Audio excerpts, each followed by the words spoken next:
आज हम लोग सरफेस केमिस्ट्री देखेंगे। ये एनसीईआरटी से डिलीटेड है। सिर्फ क्लास 12th बिहार बोर्ड में ये पूछता है ना। पीपीटी के फॉर्म में आएगा, तो पहले सुन लोगे अच्छे से। जरूरत पड़े तो कहीं पे पॉज करके सोचना हो तो सोच भी लोगे। इस तरह से करके जब लेक्चर देख लोगे उसके बाद इसको लिखोगे और फिर याद करोगे और फिर रेगुलर वे में रिवीजन करोगे, तब जाके अच्छा रहेगा, है ना। ये कंप्लीट चैप्टर यहाँ पे नहीं बताया जा रहा है। बस जो इम्पोर्टेंट पॉइंट है उसी को टारगेट किया जा रहा है और उसी को हम लोग याद करेंगे तो मैक्सिमम चांस है कि क्वेश्चन बना ले। और ये देखने के बाद, याद करने के बाद पीवाई क्यू भी एक बार ज़रूर देखना, जिससे कॉन्फिडेंस आएगा कि जो याद किए हैं, जो पढ़े हैं, वो पूछे हुआ है कि नहीं, उससे क्वेश्चन बन रहा है कि नहीं, ऑब्जेक्टिव सब्जेक्टिव फॉर्म दोनों में। तो इसलिए देखना ज़रूरी है, ठीक है। तो देखते हैं सरफेस केमिस्ट्री। सबसे पहले नंबर बात ये कि सरफेस केमिस्ट्री में क्या पढ़ते हैं। तो जितना भी रिएक्शन वगैरह होता है केमिस्ट्री में, तो मैक्सिमम रिएक्शन, तो जितना भी रिएक्शन वगैरह होता है तो कोई बर्तन में रख के करोगे। तो जब बर्तन में रखोगे और रिएक्शन होगा तो उसके कारण से सरफेस पे कुछ प्रोसेस वगैरह होगा, है ना। तो सरफेस पे जो प्रोसेस होता है, रिएक्शन होने के कारण सरफेस पे जो फर्क पड़ता है, वही सब बात को हम लोग कहाँ पढ़ेंगे, सरफेस केमिस्ट्री में पढ़ेंगे। तो यही बात लिखा हुआ है, the branch of chemistry which deals with the nature of surface and the process occur at surface called क्या, सरफेस केमिस्ट्री। बस इस समझने के लिए था। इसका लैंग्वेज याद नहीं करना है। इसके बाद जो भी पॉइंट सब बताएंगे वो सब अच्छे से लैंग्वेज के फॉर्म में भी याद करोगे, लेकिन अभी नहीं, अभी समझोगे और जो बताएंगे उसको दिमाग में लाओगे। टर्म का मतलब जब पता रहता है तब याद करना इंटरेस्टिंग होता है। इसका लैंग्वेज नहीं रटोगे, डिफाइन सरफेस केमिस्ट्री नहीं पूछता है। ये जरूरी है क्योंकि ये चैप्टर पढ़ रहे हैं, उसलिए ये जानना जरूरी है ना। तो सरफेस केमिस्ट्री क्या है, तो कोई भी रिएक्शन होता है उसमें जो सरफेस पे क्या चेंजिंग आएगा, वो हम लोग कहाँ पढ़ते हैं, सरफेस केमिस्ट्री में पढ़ते हैं। Next, some points. Some points में पहला नंबर एडजॉर्प्शन और एब्जॉर्प्शन, दो पॉइंट के बारे में जान लोगे। एक एडजॉर्प्शन, एडजॉर्प्शन देख लो, ये एडजॉर्प्शन है ना, एडजॉर्प्शन। और दूसरा एब्जॉर्प्शन, थोड़ा सा फर्क है, इसमें डी है, एब्जॉर्प्शन में बी है। तो एडजॉर्प्शन और एब्जॉर्प्शन क्या होता है देखोगे। जैसे एक लकड़ी का टुकड़ा ले लो, ठीक है, और लकड़ी का टुकड़ा पे ऊपर से पानी डाल दो, ठीक। अब इसको छुओ, क्या होगा, गीला होगा हाथ, पोंछ लो, ठीक। फिर अब नीचे से छुओ, गीला होगा क्या, नहीं, नहीं होगा। तो यहाँ पे क्या हुआ, जो पानी है वो सिर्फ सरफेस पे आया। अगर ऐसा हो तो इसी प्रोसेस को एडजॉर्प्शन बोलते हैं, कि सिर्फ सरफेस पे ही रह जाए। तो जब एक सब्सटेंस दूसरे सब्सटेंस के सरफेस पे रह जाए तो उस प्रोसेस को एडजॉर्प्शन बोलते हैं। बस यही बात दिमाग में चलना चाहिए, है ना। यही समझने के लिए अच्छा रहता है। और उसके बाद जब लैंग्वेज याद करते हैं तो इंटरेस्टिंग बन जाता है ना। थोड़ा सा मेहनत पड़ता है उसमें भी, लेकिन अच्छा लगता है फिर, और लॉन्ग टाइम तक रहता है, ठीक है। ये एडजॉर्प्शन हो गया। एब्जॉर्प्शन, सोफा रहता है, सोफा में से काट के फोम निकाल लिए, सच में नहीं, इमेजिन करके फोम निकाल लिए, अब ऊपर से पानी डाल दिए। जब पानी डाल देंगे तो अब उस फोम को छुएंगे, ऊपर से हल्का सा भींगा भींगेगा, पोंछ लिए, नीचे से छुएंगे, भींगेगा, पोंछ लिए, उसको फोम को और काट दिए बीच में से, उसके बाद छुएं, तभी भी भींगेगा। तो यहाँ पे क्या पता चला कि पानी जो है ना, इसका टोटल वॉल्यूम में चला गया। तो इस प्रोसेस को क्या बोलेंगे, एब्जॉर्प्शन बोलेंगे, है ना। तो जब एक सब्सटेंस दूसरे सब्सटेंस के टोटल वॉल्यूम में चले जाए तो उसको क्या बोलेंगे, एब्जॉर्प्शन बोलेंगे, ठीक है। तो एब्जॉर्प्शन में क्या होता है, एक सब्सटेंस दूसरे सब्सटेंस के सरफेस पे रहता है। और एब्जॉर्प्शन में क्या होता है, एक सब्सटेंस दूसरे सब्सटेंस के टोटल वॉल्यूम में चला जाता है, तो उसको एब्जॉर्प्शन बोलते हैं। हम देख लेते हैं। Adsorption, the process in which one substance gets concentrated mainly on the surface of another substance is called adsorption. Example, moisture adsorbed on silica gel. Silica gel रहेगा, उस पर मॉइस्चर अगर आएगा तो वो एडजॉर्ब कर लेगा, ऊपर में ही रोक लेगा, पूरे टोटल वॉल्यूम में नहीं जाने देगा। तो ये एडजॉर्प्शन का हो गया। नेक्स्ट, एब्जॉर्प्शन, है ना। एब्जॉर्प्शन का the process in which one substance gets distributed uniformly throughout the total volume of another substance is called क्या, एब्जॉर्प्शन। एग्जाम्पल है moisture absorbed in anhydrous CaCl2। Moisture जब anhydrous CaCl2 में मिलाओगे तो वो absorbed हो जाएगा, total volume में चला जाएगा, है ना। तो ये एडजॉर्प्शन और एब्जॉर्प्शन दो पॉइंट हो गया। Next point desorption. डिजॉर्प्शन से पहले दो और टर्म सुनोगे, वो बस समझ के ही उसका लैंग्वेज याद नहीं करना है। एक एडजॉर्बेट, एक एडजॉर्बेंट। अभी हम एडजॉर्प्शन का क्या बता रहे थे कि एक सब्सटेंस दूसरे सब्सटेंस के सरफेस पे आ जाए तो उसको एडजॉर्प्शन बोलते हैं ना। तो ये जो एक सब्सटेंस आ रहा है ना इसके सरफेस पे, इसी को एडजॉर्बेट बोलते हैं। और जिसके सरफेस पे आ रहा है एडजॉर्प्शन कराने, उसको एडजॉर्बेंट बोलते हैं। ध्यान से, इसको क्या बोलते हैं, एडजॉर्बेट। इसको क्या बोलते हैं, एडजॉर्बेंट। ठीक है।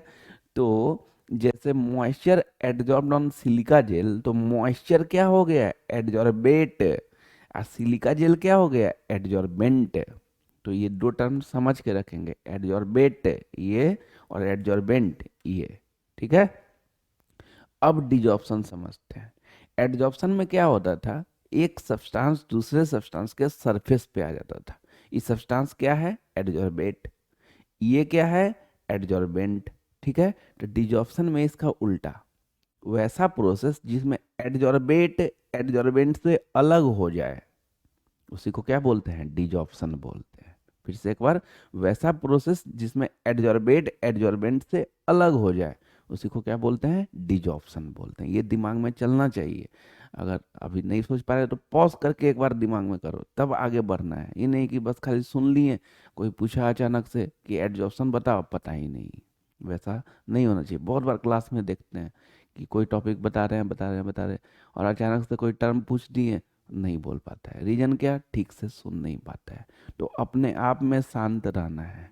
ये जरूरी नहीं है कि अगल बगल में कितना शांत है। अपने आप में शांत रहोगे, ध्यान से सुनोगे, तो वो फिर ज़्यादा अच्छा रहता है।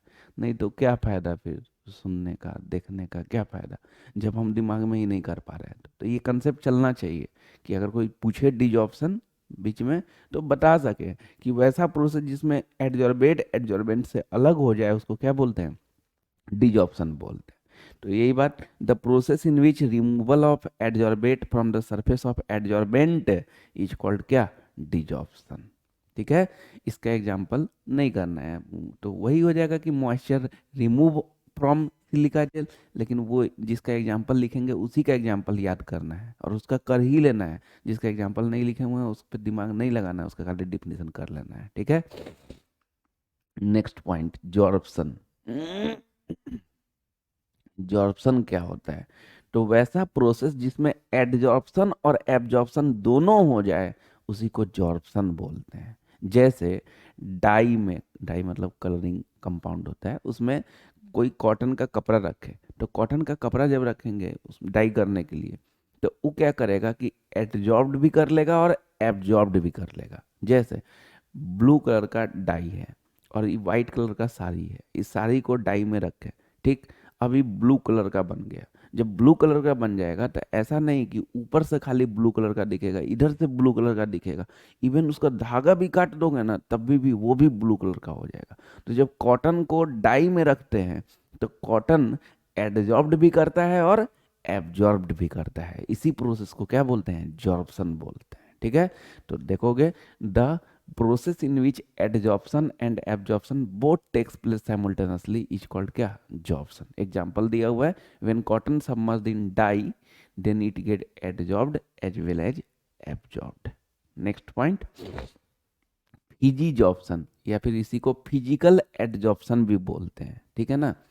ये फिजिजॉर्प्शन क्या होता है, देखो थोड़ा ध्यान से देखो। ये इधर से एक सब्सटेंस दूसरे सब्सटेंस के सरफेस पे जब आता है तो एडजॉर्प्शन होता है ना। इस सब्सटेंस को क्या बोलते हैं, एडजॉर्बेट। इसको क्या बोलते हैं, एडजॉर्बेंट। यही ना।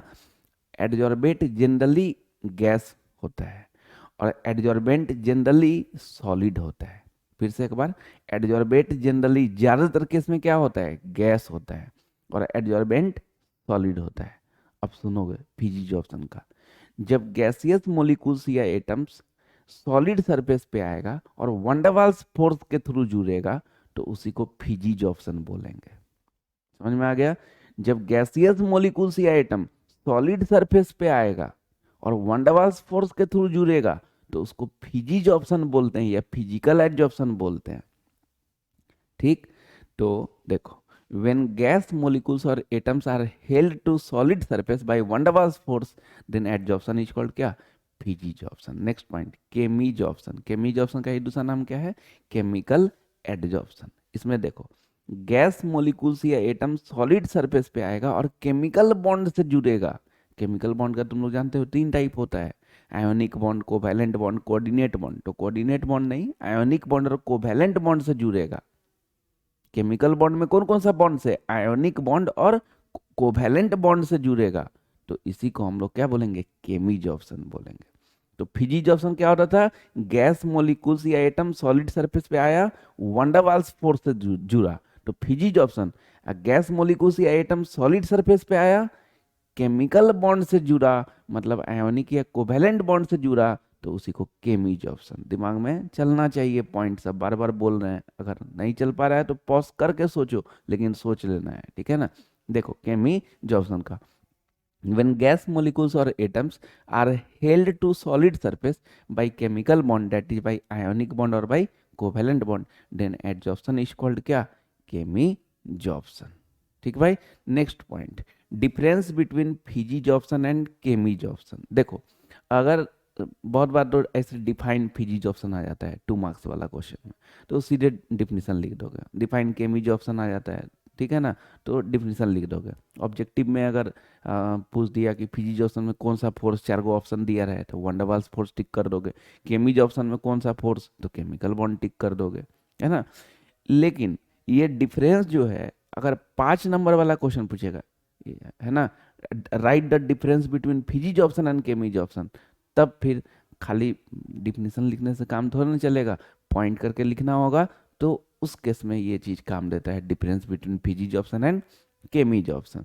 और अगर 5 नंबर वाला में ना भी पूछता है तो ऑब्जेक्टिव पॉइंट ऑफ व्यू से ही डिफरेंस बहुत इंपॉर्टेंट है, बहुत सारा ऑब्जेक्टिव क्वेश्चन बनता है इस डिफरेंस से, ठीक है। तो किसमें डिफरेंस देखेंगे? फिजिज ऑप्शन और केमीज ऑप्शन में, ठीक है।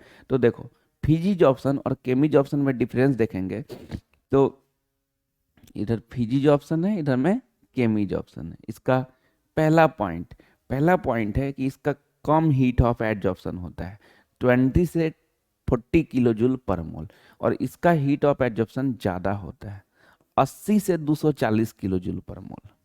फिर फिर से एक बार, फिजिज ऑप्शन का कम हीट ऑफ एडजॉर्प्शन होता है, लो हीट ऑफ एडजॉर्प्शन होता है, 20 से 40, रेंज भी याद रखना है, 20 से 40 किलो जूल पर मोल। केमीज ऑप्शन का हाई हीट ऑफ एडजॉर्प्शन होता है, 80 से 240 किलो जूल पर मोल। ठीक, नेक्स्ट है, ये मल्टी मोलिकुलर लेयर बनाता है। ये फिजिज ऑप्शन क्या बनाता है? मल्टी मोलिकुलर लेयर, बहुत सारा लेयर बनाता है ना। और ये मोनोमोलिकुलर, केमीज ऑप्शन मोनोमोलिकुलर लेयर बनाता है, एक लेयर बनाता है। ये एक से ज्यादा लेयर बनाता है, ये एक लेयर बनाता है। तो 2 पॉइंट देख लिए, पहला क्या कि फिजिज ऑप्शन में लो हीट ऑफ एडजॉर्प्शन होता है 20 से 40, केमिज ऑप्शन में हाई हीट ऑफ एडजॉर्प्शन होता है 80 से 240। दूसरा, ये मल्टी मोलिकुलर लेयर बनाता है फिजिज ऑप्शन, और केमिज ऑप्शन मोनोमोलिकुलर लेयर बनाता है, ठीक है। नेक्स्ट पॉइंट, इसमें स्पेसिफिक इन नेचर नहीं होता है, और वो हाईली स्पेसिफिक इन नेचर होता है, ठीक है ना, हाईली स्पेसिफिक इन नेचर होता है। और ये रिवर्सिबल होता है फिजिज ऑप्शन, और केमिज ऑप्शन क्या होता है? इरेवर्सिबल होता है, इरेवर्सिबल होता है। तो ये चारों पॉइंट को अच्छे से एक बार सोच लेना है। फिजिज ऑप्शन केमिज ऑप्शन का डिफरेंस में हम लोग क्या देख लिए? तो पहला पॉइंट ये कि इसका लो हीट ऑफ एडजॉर्प्शन होता है 20 से 40, इसका हाई हीट ऑफ एडजॉर्प्शन होता है 80 से 240, है ना, 80 से 240 किलो जूल पर मोल। दूसरा देख लिए कि ये मल्टी मोलिकुलर लेयर बनाता है, और ये मोनोमोलिकुलर लेयर बनाता है। तीसरा number, it is not specific in nature, ये हाईली स्पेसिफिक इन नेचर होता है। फोर नंबर, ये रिवर्सिबल होता है, फिजिजॉसन वाला। और केमिजॉसन वाला क्या होता है, इरिवर्सिबल होता है। इसका एक एक पॉइंट से ऑब्जेक्टिव में बहुत इंपॉर्टेंट बनता है, बहुत इंपॉर्टेंट बनता है। कोई कोई ऑब्जेक्टिव के लिए अलग से रटना ही स्टार्ट कर देता है ये वो खरीद के। ये सब अगर अच्छे से दिमाग में रख लिए, याद रख लिए, खूब अच्छे से क्वेश्चन बनता है। उसके बाद तुम पीवाई क्यू बना के देखो ना, ऑब्जेक्टिव बन रहा है कि नहीं, बहुत अच्छे से बनेगा। ठीक है। Next, factors affecting extent of adsorption. देखो थोड़ा ध्यान से देखो कि जब एडजॉर्बेट एडजॉर्बेंट पे आ रहा था, मतलब एक सब्सटेंस दूसरे सब्सटेंस के सरफेस पे आ रहा था, मतलब गैस मॉलिक्यूल्स या एटम सॉलिड सरफेस पे आ रहा था, इसी को अलग अलग फॉर्म में बोल रहा है ना, तो गैस मॉलिक्यूल्स या एटम सॉलिड सरफेस पे आ रहा है। ठीक है, तो यहाँ पे एडजॉर्ब कर रहा है, मतलब सरफेस पे आ रहा है ना, इसी को क्या बोल रहे हैं, एडजॉर्ब कर रहा है, एडजॉर्प्शन हो रहा है। क्या हो रहा है, एडजॉर्प्शन हो रहा है। तो इसका फैक्टर्स क्या क्या है, मतलब क्या क्या चीज पे ये ज्यादा अच्छा से एडजॉर्ब करेगा। तो पहला, नेचर ऑफ एडजॉर्बेट, इसका नेचर पे डिपेंड करेगा, कैसा नेचर है। अगर इसका अच्छा नेचर तो ज़्यादा एडजॉर्ब करेगा, थोड़ा उससे खराब नेचर है तो कम एडजॉर्ब करेगा। दूसरा, नेचर ऑफ एडजॉर्बेंट, एडजॉर्बेंट के नेचर पे डिपेंड करेगा। तीसरा, स्पेसिफिक एरिया ऑफ एडजॉर्बेंट, यहाँ पे कितना एरिया दिए हैं इस पे डिपेंड करेगा। चौथा, इफेक्ट ऑफ टेम्परेचर। पांचवा, इफेक्ट ऑफ प्रेशर। अगर तुम टेम्परेचर बढ़ा दोगे तब तो क्या होगा, ये दूर जाने लगेगा ना, टेम्परेचर घटा दोगे तो ये पास आएगा, तो एड्जॉर्प्शन अच्छा होगा। तो ये भी तो फैक्टर्स है ना। और इफेक्ट ऑफ प्रेशर, अगर प्रेशर बढ़ाओगे तो खूब अच्छे से एड्जॉर्ब करेगा, है ना, सरफेस पे खूब अच्छे से बैठेगा, तो एक्सटेंट ऑफ एड्जॉर्प्शन बढ़ जाएगा। और प्रेशर अगर घटा दोगे तो ये तो दूर रहेगा, तो उस केस में एक्सटेंट ऑफ एड्जॉर्प्शन घटेगा। तो ये सब फैक्टर्स हो गया, है ना। क्या क्या चीज़, nature of adsorbate, nature of adsorbent, specific area of adsorbent, effect of temperature और इफेक्ट ऑफ प्रेशर। ठीक है। Next point, order for extent of adsorption. कुछ वैसा गैस मोलिक्यूल्स का ऑर्डर हम लोग को देखना है जो एक्सटेंट ऑफ एडजॉर्प्शन के लिए याद रखना है, ऑब्जेक्टिव पॉइंट ऑफ व्यू से बहुत इंपॉर्टेंट होता है। तो इसके लिए थोड़ा ध्यान से, H2N2O2CO, दिमाग में बैठा लो, H2N2O2CO। तुम लोग को अभी लिखना नहीं है, सोचना है टर्म को सिर्फ, है ना। H2N2O2CO, फिर CH4CO2NH3SO2। ठीक है। तो बोलेंगे order for extent of adsorption बताओ, तो क्या बोलोगे, H2N2O2CO, CH4CO2NH3SO2। दो पॉइंट में पूरा याद कर जाना, H2N2O2CO, CH4CO2NH3SO2। पॉज करके सोचना है, क्लास में रहते हैं तो फिर उसी समय बुलवा लेते हैं थोड़ा देर में कोई से, ऑनलाइन में तो बुलवा नहीं सकते हैं, तो तुम लोग अपने से बोल लोगे ना तो ज़्यादा अच्छा रहेगा। ये नहीं कि 35 मिनट या 40 मिनट, जो भी लेंथ जाएगा वीडियो का, 30 मिनट, जो भी लेंथ जाएगा उतना ही में देखते हैं, नहीं थोड़ा सुकून से देखना है, अच्छे से दिमाग में रहना चाहिए देखने के बाद, तब जाके अच्छा लगता है, तब याद करने में भी मज़ा आता है। तो order for extent of adsorption पूछेंगे तो क्या बोलोगे, H2N2O2CO, CH4CO2NH3SO2। इसका मतलब क्या हुआ, बहुत बार ऐसा क्वेश्चन पूछता है, चार गो ऑप्शन दे देता है, अब बोलता है which are the following is easily adsorbed, या which are the following as high maximum extent of adsorption, ऐसे करके क्वेश्चन पूछता है। तो मान लो चार गो ऑप्शन है तुम्हारे पास, H2O2CH4NH3, अब बोला किसका एक्सटेंट ऑफ एडजॉर्प्शन मैक्सिमम होगा, तो जाहिर सी बात है किसका होगा, NH3 का होगा। किसका एक्सटेंट ऑफ एडजॉर्प्शन मिनिमम होगा, तो H2 का होगा। मतलब जो ऑप्शन दिया हुआ है उसके आधार पर बता रहे हैं, ये नहीं सर ये SO2 भूल रहे हैं क्या, अरे ऑप्शन में SO2 नहीं दिया रहेगा तो जो रहेगा उसी पे डिसाइड करोगे ना। तो ये चीज ठीक है। Next, Freundlich adsorption isotherm. अभी जब ये फैक्टर्स बता रहे थे तो इसी में बोले थे कि प्रेशर अगर बढ़ाओगे तो एक्सटेंट ऑफ एडजॉर्प्शन क्या होगा, बढ़ेगा, और अच्छे से मिलेगा ना, तो एक्सटेंट ऑफ एडजॉर्प्शन बढ़ेगा। तो इसका रिलेशन जो है ना, वो बताएं कौन, फ्रेउनलीच नाम का साइंटिस्ट, रिलेशन बता दिए एक्सटेंट ऑफ एडजॉर्प्शन और प्रेशर में। ठीक है। तो देखोगे he describe relation between extent of adsorption and pressure at particular temperature. ये क्या बता दिए, रिलेशन बता दिए एक्सटेंट ऑफ एडजॉर्प्शन और प्रेशर में। क्या रिलेशन बताएं, ध्यान से देखोगे, x by m is equal to k into p पे पावर 1/n। ठीक है, अब इसमें एक्स बाई एम क्या है, एक्स बाई एम क्या है, देखोगे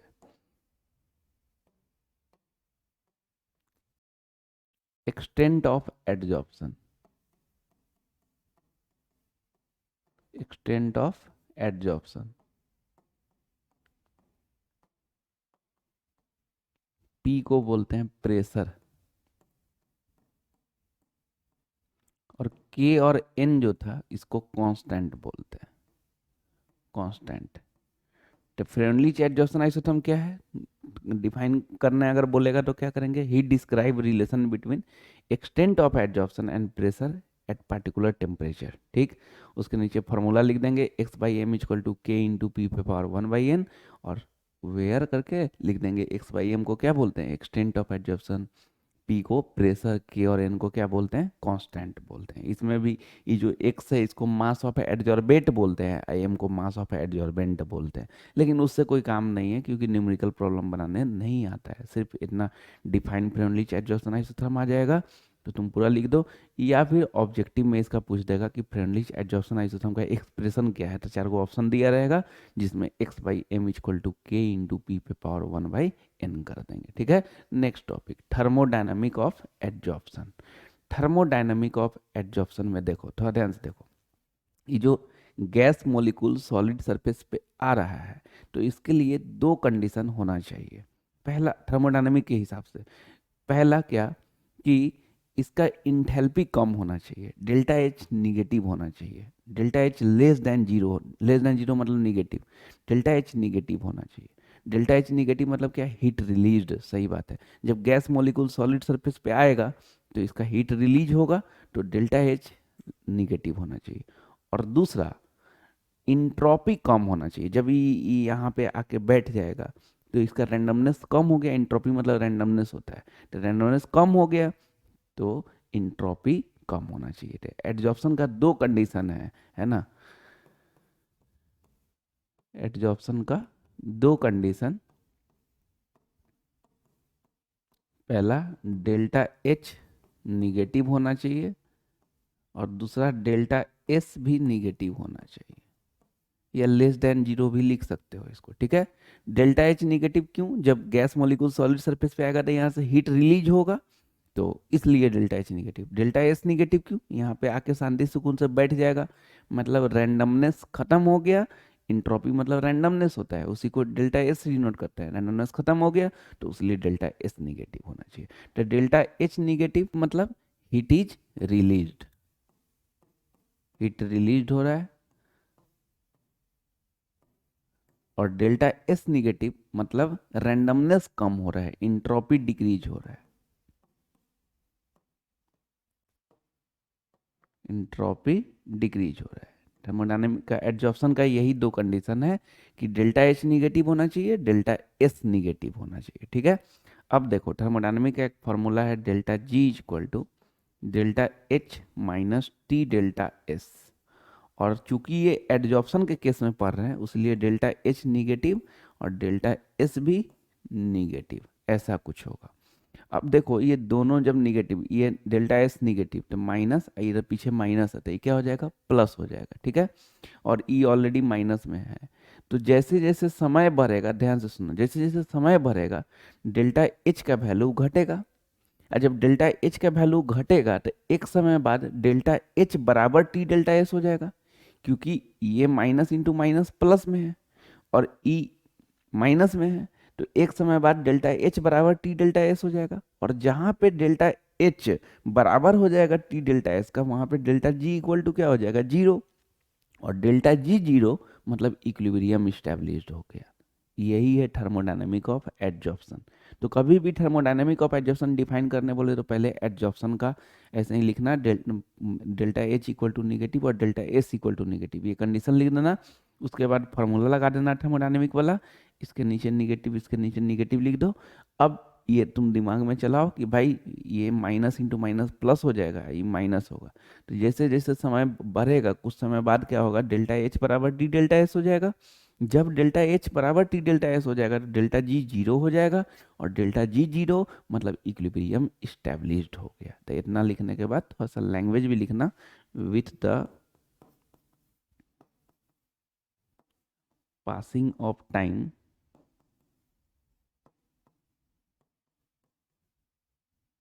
value of delta H decreases in magnitude, decreases in magnitude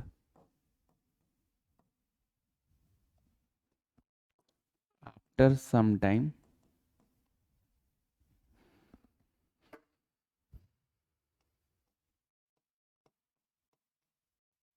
delta h equal to t delta s। ठीक है, at this point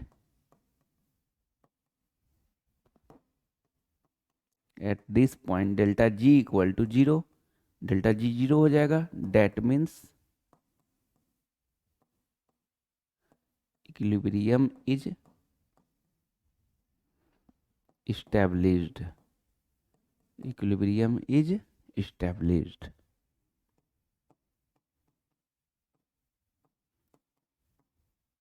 तो कभी भी थर्मोडायनेमिक ऑफ एडजॉर्प्शन डिफाइन करने हैं तो यही बात लिख देंगे, ठीक है ना। Next, catalyst. कैटलिस्ट क्या होता है, ये बहुत बार सुने होंगे, है ना।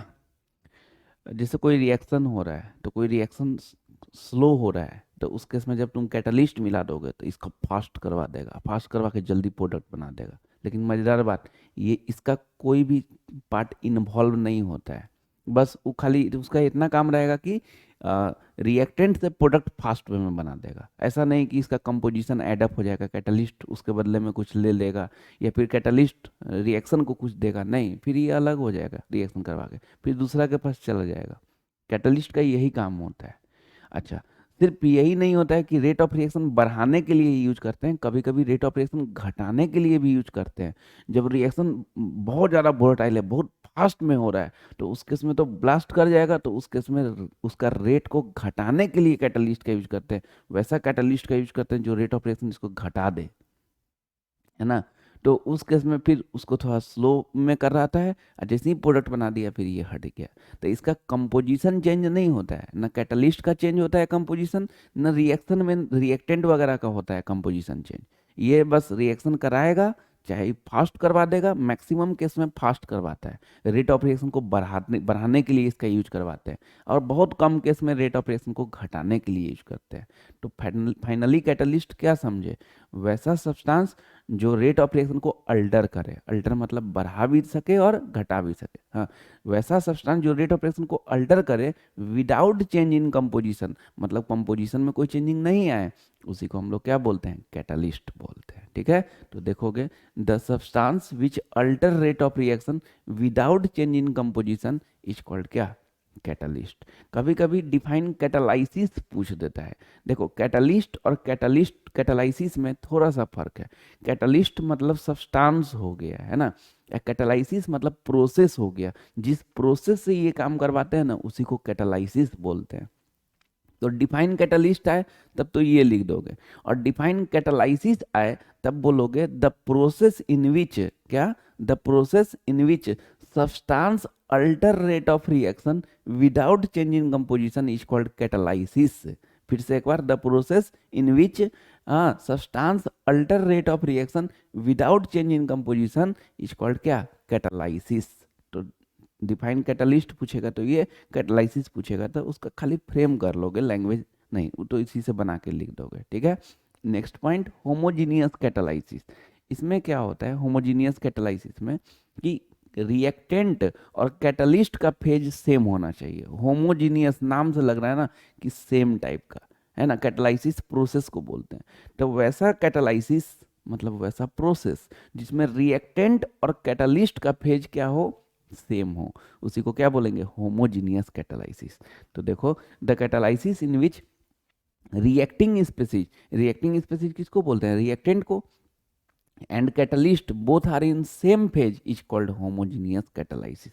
ये फेज सेम मतलब क्या, अगर एक गैस तो रिएक्टेंट वाला अगर गैस होगा तो कैटलिस्ट का भी फेज गैस होगा, तो इसी को बोलते हैं कि फेज सेम है। अगर रिएक्टेंट वाला गैस है और वो सॉलिड हो गया तो फेज सेम नहीं होगा, फेज डिफरेंट हो जाएगा। वैसा हेट्रोजीनियस कैटालाइसिस में होता है। तो होमोजीनियस कैटालाइसिस में क्या होता है, रिएक्टेंट और कैटलिस्ट का फेज सेम होगा। हेट्रोजीनियस कैटालाइसिस में रिएक्टेंट और कैटलिस्ट का फेज डिफरेंट होगा। ठीक है, इसका एग्जाम्पल देख लोगे और दिमाग में भी रखना एग्जाम्पल, क्योंकि डिफाइन करना है तो एग्जाम्पल भी इसका देना होगा।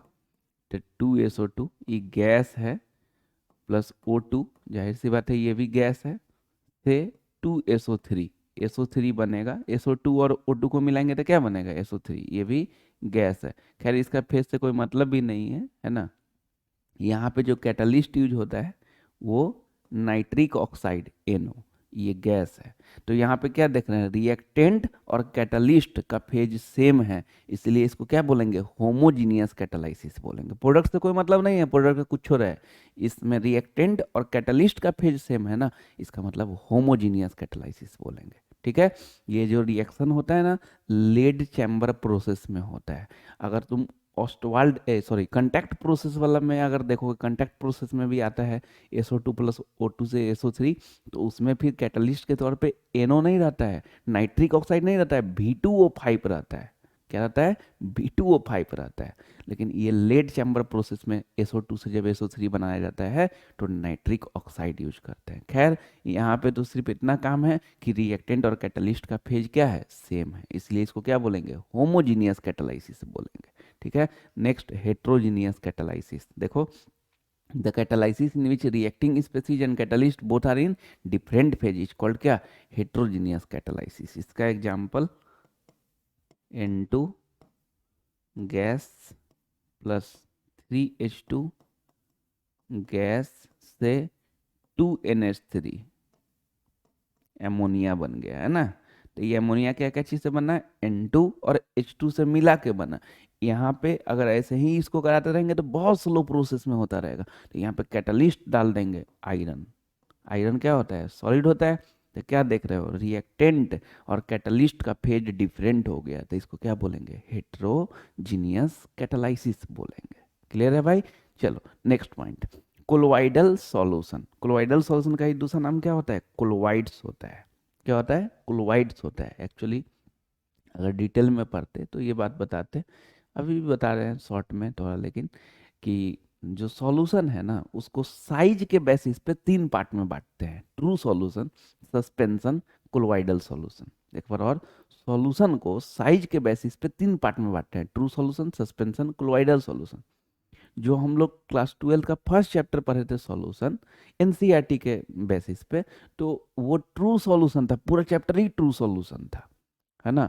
तो ये क्या होता है, साइज के बेसिस पे 3 type, true solution, suspension, colloidal solution. सीधा बात है, जिसका साइज 1 नैनोमीटर से कम हो उसको ट्रू सॉल्यूशन बोलते हैं, जिसका साइज 1000 नैनोमीटर से ज्यादा हो उसको सस्पेंशन बोलते हैं, और जिसका साइज 1 नैनोमीटर से 1000 नैनोमीटर के बीच में हो उसको कोलोइडल सॉल्यूशन बोलते हैं।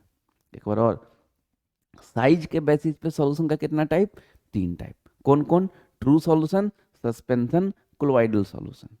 तो ट्रू सॉल्यूशन जो फर्स्ट चैप्टर जो हम लोग पूरा पढ़े NCERT के बेसिस पे, वो पूरा ट्रू सॉल्यूशन का ही पार्ट था। उसका साइज 1 नैनोमीटर से कम होता है, 1 नैनोमीटर से कम होता है। सस्पेंशन, सस्पेंशन का साइज 1000 नैनोमीटर से ज़्यादा होता है।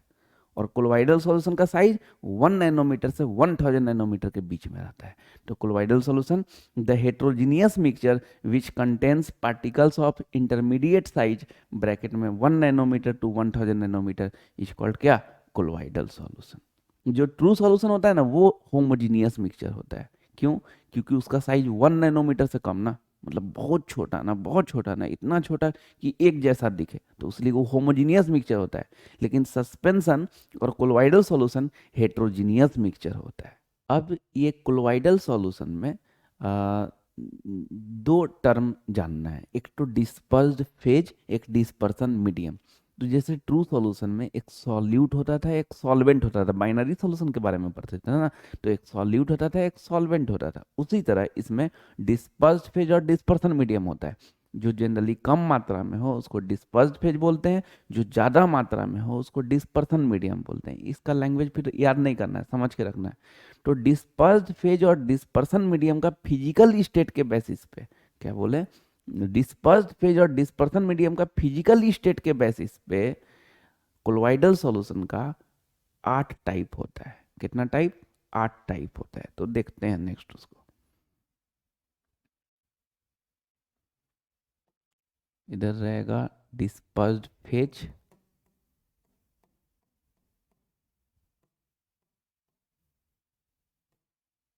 डिस्पर्सन मीडियम,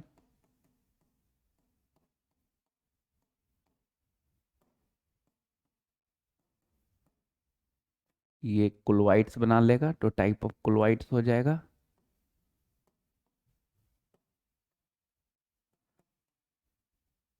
और इसका एग्जाम्पल, ठीक है।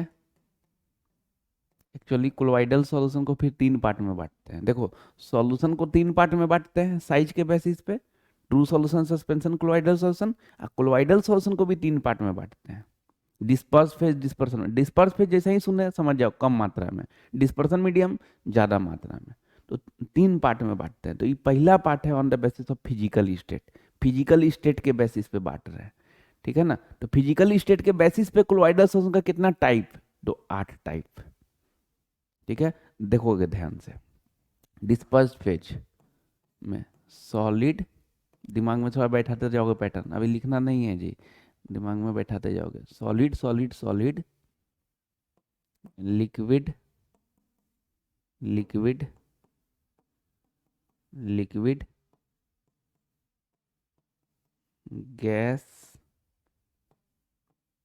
गैस, यही 8 टाइप हो गया। हमको लगता है डिस्पर्स पे बैठा ली होगे दिमाग में, solid solid solid, liquid liquid liquid, gas gas, एकदम यही पैटर्न पे बैठा लेना है। अब डिस्पर्सन मीडियम देखो, dispersion medium solid, liquid, gas, solid, liquid, gas, solid, liquid, ठीक है। ये हो गया। गैस और गैस नहीं मिलता है क्योंकि वो होमोजीनियस मिक्सचर बन जाएगा। कोलोइडल सॉल्यूशन क्या होता है? हेट्रोजीनियस मिक्सचर होता है, उसलिए नीचे वाला नहीं है ही नहीं कि सर सॉलिड सॉलिड सॉलिड लिख दिए, लिक्विड लिक्विड लिक्विड लिख दिए, गैस गैस गैस भी लिख देना तो अच्छा रहता है। थोड़ा वो अच्छा लगाने के लिए नहीं कर रहा है, वो बनता ही नहीं है तो कैसे लिख दें यहाँ, है ना। चलो, तो डिस्पर्सन मीडियम में क्या हो गया? Solid liquid gas, solid liquid gas, solid liquid, ये पैटर्न बैठा लिए होगे। डिस्पर्स फेज में solid solid solid, liquid liquid liquid, gas gas. Dispersion medium में solid liquid gas, solid liquid gas, solid liquid, ये हो गया। अब टाइप ऑफ क्लोराइड्स देख लो। जब डिस्पर्स फेज और डिस्पर्सन मीडियम दोनों सॉलिड होगा तो बनेगा सॉलिड सोल। जो क्लोराइड्स बनेगा उसका नाम क्या पड़ेगा? Solid sol. जब डिस्पर्स फेज सॉलिड होगा, डिस्पर्सन मीडियम लिक्विड होगा तो सोल, इसका एरोसोल, इसका gel, emulsion,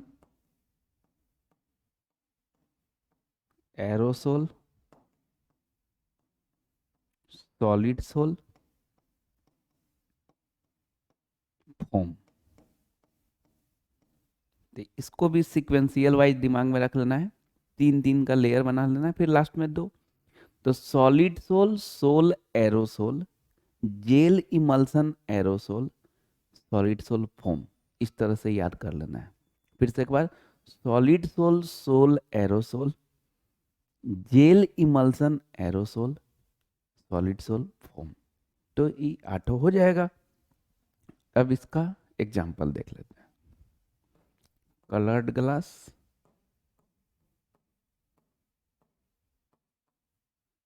paint, smoke, jelly, milk, cloud, pumice stone,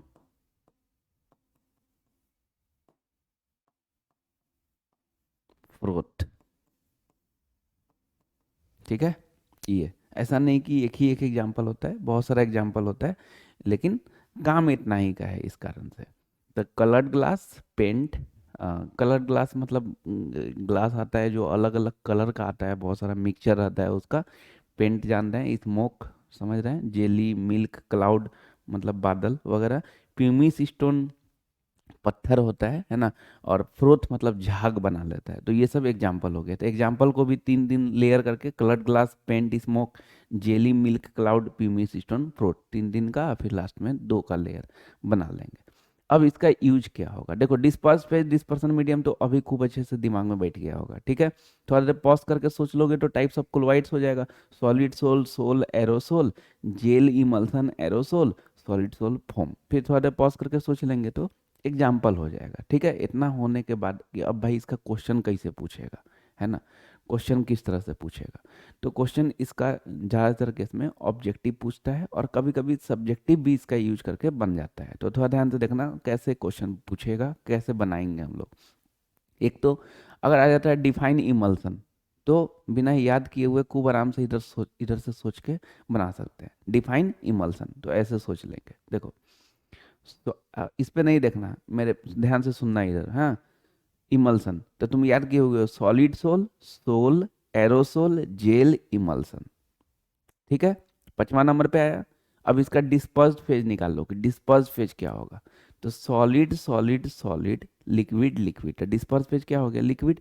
dispersion medium क्या होगा, solid liquid gas, solid liquid, तो डिस्पर्सन मीडियम भी लिक्विड। तो इमल्सन का क्या पता चला, डिस्पर्स्ड फेज और डिस्पर्सन मीडियम दोनों लिक्विड है। तो बोल दोगे the colloidal solution in which dispersed phase and dispersion medium both are liquid is called emulsion.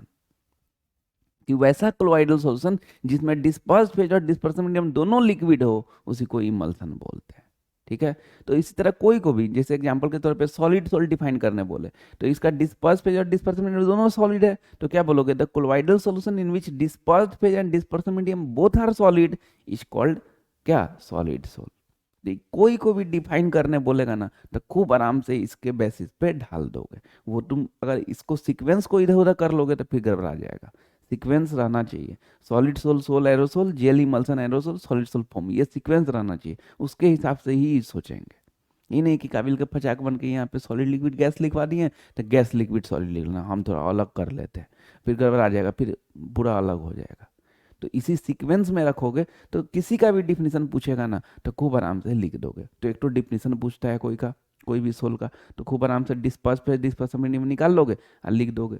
कभी कभी ऑब्जेक्टिव क्वेश्चन में कि भाई इसका डिस्पर्स फेज और डिस्पर्सन मीडियम क्या है ना, या फिर ये डिस्पर्स फेज और डिस्पर्सन मीडियम है, जैसे बोल दिया कि डिस्पर्स फेज सॉलिड है, डिस्पर्सन मीडियम गैस है, तो क्या बनेगा, तो डिस्पर्स फेज सॉलिड है मतलब पहला या दूसरा या तीसरा में होगा, और डिस्पर्सन मीडियम गैस है मतलब तीसरा नंबर। तो तीसरा नंबर याद करेंगे, सॉलिड सोल, सोल एरोसोल, तो चार को ऑप्शन दिया रहेगा, एरोसोल टिक कर देंगे। इस तरह से ऑब्जेक्टिव क्वेश्चन बनाते हैं। कभी कभी इसका एग्जाम्पल का दे देगा, विच of the following is emulsion, चार को ऑप्शन दिया रहेगा तो मिल्क टिक कर दोगे। Which of the following is gel, तो जेली टिक कर दोगे। तो ये एग्जाम्पल का काम आ जाएगा। तो इंपॉर्टेंट है टेबल, अच्छे से दिमाग में इसको रखेंगे सीक्वेंशियल वाइज। तो अब आगे इमल्सन का देख लेते हैं थोड़ा डिफाइन में, एकदम जो बात बोले हैं वही बात इधर लिखा हुआ है इमल्सन का। तो लैंग्वेज याद नहीं करना है, इसका समझ के रखना है इमल्सन का। The colloidal solution in which both dispersed phase and dispersion medium is liquid is called क्या, इमल्सन। तो डिस्पर्स्ड फेज और डिस्पर्सन मीडियम लिक्विड हो तो उसी को क्या बोलेंगे, इमल्सन। और ये खाली इमल्सन नहीं, किसी का भी पूछेगा डिफाइन करना तो डिस्पर्स फेज और डिस्पर्सन मीडियम के बेसिस पे खूब आराम से बता देंगे। एग्जाम्पल याद रखेंगे इमल्सन का, क्योंकि इमल्सन का बहुत बार डिफाइन करने बोलता है, उस कारण से इसका स्पेशली लिखे हैं, इसको फ्रेम करेंगे। लेकिन बाकी सबका भी पूछेगा तो बता देंगे। एग्जाम्पल क्या हो जाएगा, मिल्क बटर, ये हो जाएगा। इमल्सन का दो टाइप होता है भाई, पहला होता है मिल्क इन वाइल इमल्सन, और दूसरा while sorry water in oil emulsion और दूसरा वाइल इन वाटर इमल्सन। एक को बोलते हैं WO, एक को बोलते हैं OW। ये तो इमल्सन का कितना टाइप, दो टाइप। एक पहला क्या, वाइल इन वाटर इमल्सन, और दूसरा वाटर इन वाइल इमल्सन। बड़ी simple, oil in water emulsion मतलब वाइल डिस्पर्स्ड फेज जैसा बिहेव करे और वाटर डिस्पर्सन मीडियम जैसा बिहेव करे। तो ये बात लिखा हुआ है, the emulsion in which oil act as dispersed phase and water act as dispersion medium is called oil in water emulsion. और दूसरा वाटर इन वाइल इमल्सन जिसमें वाटर डिस्पर्स्ड फेज जैसा बिहेव करे मतलब कम हो, और वाइल डिस्पर्सन मीडियम जैसा behave करे, उसी को क्या बोलते हैं, वाटर इन वाइल इमल्सन। ठीक है, और साथ में उसका एग्जाम्पल भी याद रख लेना क्योंकि डिफाइन करने आता है। ठीक है, और बड़ी इजी है, एक बार थोड़ा सा फ्रेम कर लोगे ना। OW मतलब वाइल इन वाटर, इसका मतलब वाइल हो गया डिस्पर्स्ड फेज और वाटर हो गया डिस्पर्सन मीडियम, मतलब वाइल हो गया कम मात्रा में और वाटर ज़्यादा मात्रा में, तो ये OW इमल्सन हो गया। और WO मतलब वाटर डिस्पर्स फेज, वाटर कम मात्रा में और वाइल ज़्यादा मात्रा में, तो वो क्या हो गया, WO water in oil emulsion हो गया, है ना। नेक्स्ट, लायोफिलिक सोल, इसका कहानी समझो थोड़ा ध्यान से। अभी क्या बोले, सॉल्यूशन को साइज के बेसिस पे कितना पार्ट में बांटते हैं, तीन पार्ट में। नहीं, पहला क्या, ट्रू सॉल्यूशन, फिर सस्पेंशन, फिर कोलॉइडल सॉल्यूशन। 1 नैनोमीटर से कम हो तो ट्रू सॉल्यूशन, 1000 नैनोमीटर से ज़्यादा हो तो सस्पेंशन, और बीच में हो तो कोलॉइडल सॉल्यूशन। कोलॉइडल सॉल्यूशन को कितना पार्ट में बांटते हैं, तीन पार्ट में। पहला क्या, टाइप सॉरी फिजिकल स्टेट के बेसिस पे, physical state of disperse phase and dispersion medium के बेसिस पे। तो physical state of disperse phase and dispersion medium के बेसिस पे कोलॉइडल सॉल्यूशन का 8 टाइप जो अभी देखे थे, है ना। और अब नेचर ऑफ इंट्रैक्शन के बेसिस पे, तो नेचर ऑफ इंट्रैक्शन के बेसिस पे क्लोइडल सॉल्यूशन का दो टाइप, लायोफिलिक सोल, एक लायोफोबिक सोल। दोनों का ध्यान से समझना। लायोफिलिक मतलब एफिनिटी ज़्यादा हो, लगाव हो, और लायोफोबिक मतलब एफिनिटी न हो। तो डिस्पर्स्ड फेज का डिस्पर्सन मीडियम से अगर एफिनिटी ज़्यादा होगा तो उसी को हम लोग क्या बोलेंगे, लायोफिलिक सोल। और डिस्पर्स्ड फेज का डिस्पर्सन मीडियम से एफिनिटी ना होगा तो उसी को क्या बोलेंगे, लायोफोबिक सोल। एक बार और, डिस्पर्स्ड फेज का डिस्पर्सन मीडियम से एफिनिटी होगा, लगाव होगा, तो उसको हम लोग क्या बोलेंगे, लायोफिलिक सोल। और अगर एफिनिटी ना होगा, लगाव नहीं होगा, तो उसको क्या बोलेंगे, लायोफोबिक सोल। तो लायोफिलिक सोल का, the colloidal solution in which dispersed phase particles have more affinity for the dispersion medium is called क्या, लायोफिलिक सोल। एग्जाम्पल याद कर लेना है, और एग्जाम्पल में छोड़ना नहीं है, पूरा याद कर लेना है क्योंकि ऑब्जेक्टिव क्वेश्चन में पूछ देता है। Gum, gelatin, starch, protein, rubber, ETC, ये सब क्या है, लायोफिलिक सोल है। नेक्स्ट में लायोफोबिक सोल, इसमें देखो, the colloidal solution in which dispersed phase particles have no affinity for the dispersion medium is called क्या, लायोफोबिक सोल। इसका example FeOH3, AS2S3, gold sol, ETC। ये जो तुम्हारा डिफाइन लायोफिलिक लायोफोबिक सोल आएगा तो ये लिख दोगे। उसके अलावा एक और चीज़ जो ऑब्जेक्टिव पॉइंट ऑफ व्यू से काम देता है, ये समझ के रखोगे कि FeOH3 जो होता है ना, ये पॉजिटिवली चार्ज सोल होता है। ये क्या होता है, पॉजिटिवली चार्ज सोल होता है। और AS2S3 और गोल्ड सोल जो होता है ना, ये निगेटिवली चार्ज सोल होता है। ये निगेटिवली चार्ज सोल, इस सेपरेट, इससे इसका कोई लेना देना नहीं है, ये चार्ज के बेसिस पे पूछता है ना। तो FeOH3 क्या दिमाग में रखेंगे, पॉजिटिवली चार्ज सोल, और AS2S3 और गोल्ड सोल रहेगा तो निगेटिवली चार्ज सोल हो जाएगा। ठीक है, next, method of preparation of colloids, कि कोलोइड्स को कितना तरह से बनाते हैं। तो क्लोराइड को तीन तरह से बनाते हैं, chemical method, Bredig arc method, peptization. Objective question में काम आता है कि method of preparation of chlorides किस बेसिस पे करते हैं, चार को ऑप्शन दिया रहेगा, ये तीनों में से कुछ भेटाएगा, टिक कर देंगे।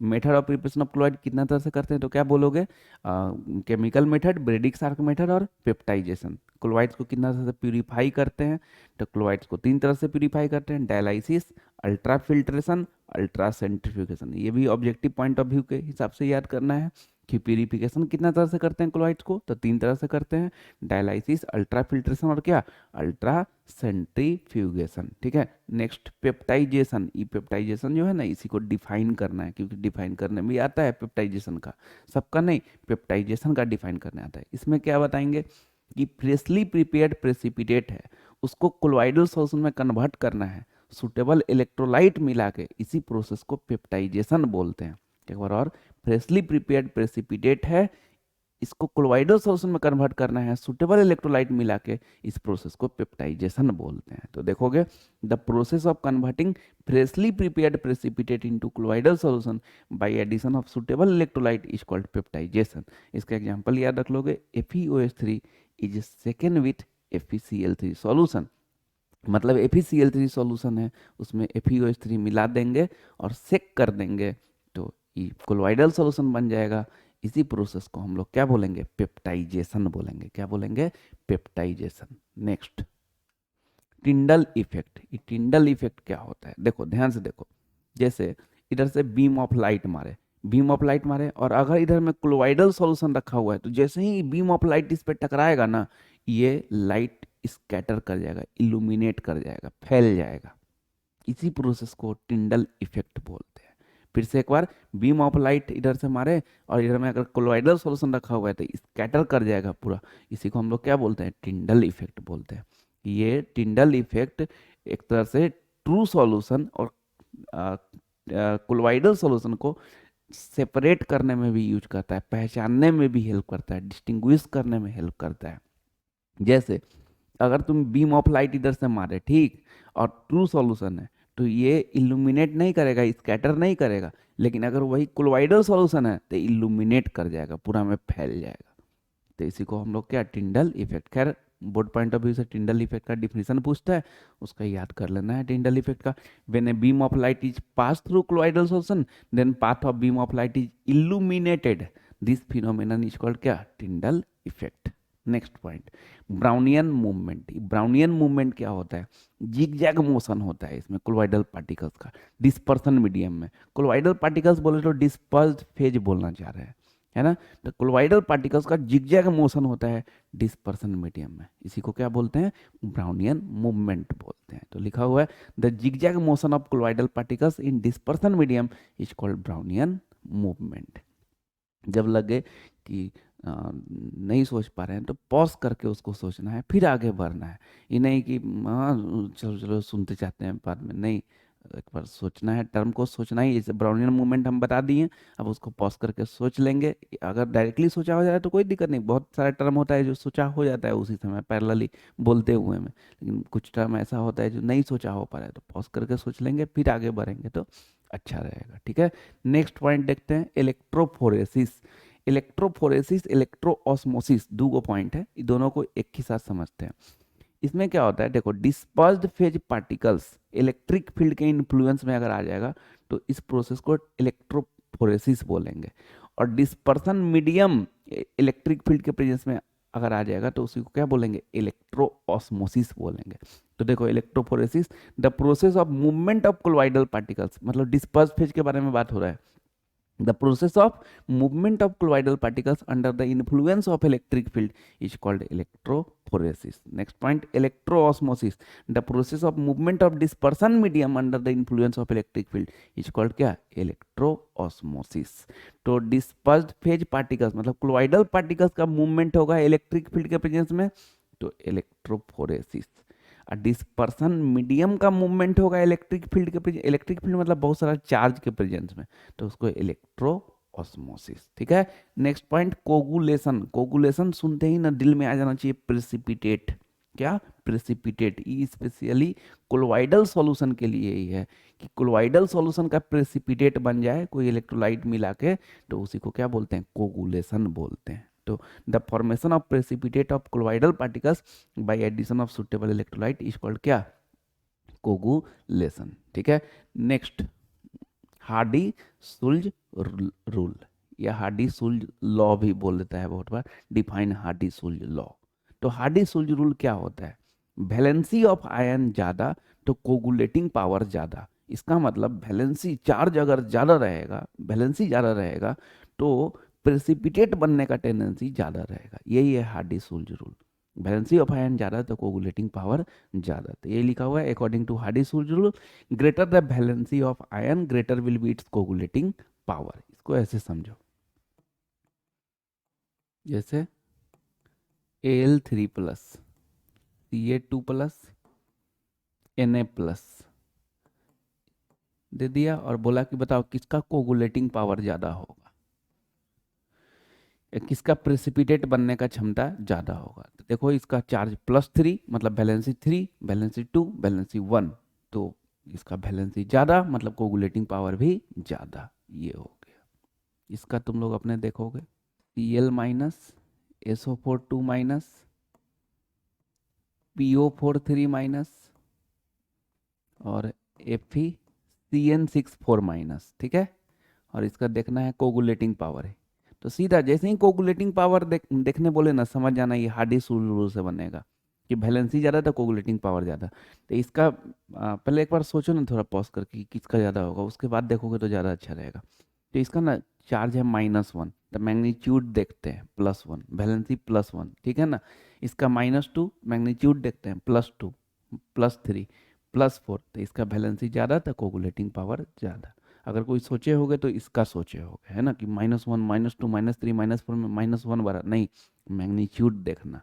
तो इस टाइप का क्वेश्चन बहुत बार ऑब्जेक्टिव क्वेश्चन में पूछता है, जिसका चार्ज ज़्यादा उसका कोगुलेटिंग पावर ज़्यादा, ठीक है। तो ये हो गया सरफेस केमिस्ट्री कंप्लीट। अब इसको क्या करना है, अच्छे से लिखना है। अभी हम स्लाइड स्टार्टिंग से कर देते हैं, उसका स्क्रीनशॉट ले लोगे, अच्छे से लिखोगे और फिर एक बार सोचोगे पूरा टर्म सब। अगर कोई टर्म ना सोचा हो पाए तो वीडियो में वहीं पे जाके और वो टर्म फिर से एक बार सुनेंगे, उसको पहले सोचने आना चाहिए पूरा ट्रोली, और उसके बाद फिर उसको याद करेंगे, फिर रिवीजन करते रहेंगे तो अच्छा रहेगा, ठीक है। अच्छे से पढ़ना।